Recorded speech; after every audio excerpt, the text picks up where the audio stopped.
আমাদের দলীয়ভাবে সহযোগিতা থাকবে।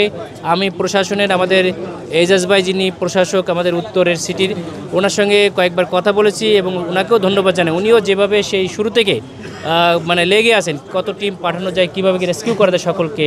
তো সকলের সম্মিলিত প্রচেষ্টা এবং মিডিয়ার মাধ্যমে বিশেষ করে তার গুরুত্বটা আপনারা যেভাবে তুলে ধরেছেন, আপনাদেরকেও আমরা ধন্যবাদ জানাই। এবং আমরা সম্মিলিতভাবে মানুষের জন্যে এটা নিয়েই কাজ করতে হবে। বিশেষভাবে যারা রাজনীতির সঙ্গে সম্পৃক্ত, তারা এই বিভিন্ন ভয়ে থেকে বুলেট প্রুফ গাড়ি না নিয়ে মানুষের কাছে আসতে হবে, মানব কল্যাণে কাজ করতে হবে, তাহলে আমাদের সমাজটা আরও সুন্দর হবে, এই আহ্বান করছি। আমাদের পক্ষ থেকে অনুদান আমরা তো এটা করছি এবং আমরা অতীতেও বিশেষ করে আপনারা দেখেছেন যে বাসানটেকে আগুন লেগেছিল, 7 তলা বস্তিতে আগুন লেগেছিল। আমি সবসময় যাওয়ার চেষ্টা করেছি এবং এই মানুষের কর্মসংস্থানের জন্য বিভিন্ন কাজ করে যাচ্ছি।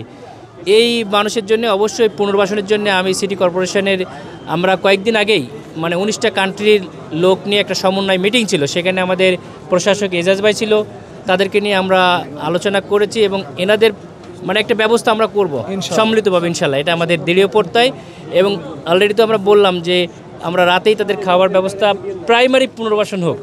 তারা যদি বেঁচে আছে তারা আমাদের সমাজেরই অংশ, আমাদের বাইরে যাবে না, আমরা যদি বেঁচে থাকি ইনশাল্লাহ। এবং সকালেই আমরা মেডিকেল ক্যাম্প করব, এখানে আহতদের জন্য যে যে চিকিৎসার ব্যবস্থা দরকার সেটাও করব। এরপরে আমরা পর্যায়ক্রমে তাদেরকে যেন পুনর্বাসন করা যায় সেটার জন্য আমরা সর্বাত্মক উদ্যোগ নেব বাংলাদেশ জামাত ইসলামের পক্ষ থেকে ইনশাআল্লাহ। এখানে যে ফায়ার সার্ভিসের কথা আমাদের একজন ভাই আবেদন রেখেছেন, আমার এটা অলরেডি প্ল্যান আছে, আমি এটা নিয়ে কাজ করছি এবং কথা বলেছি। আমরা রিকোয়েশন আমরা ফায়ার সার্ভিস এর ভিতরে ব্যবস্থা করবো ইনশাআল্লাহ।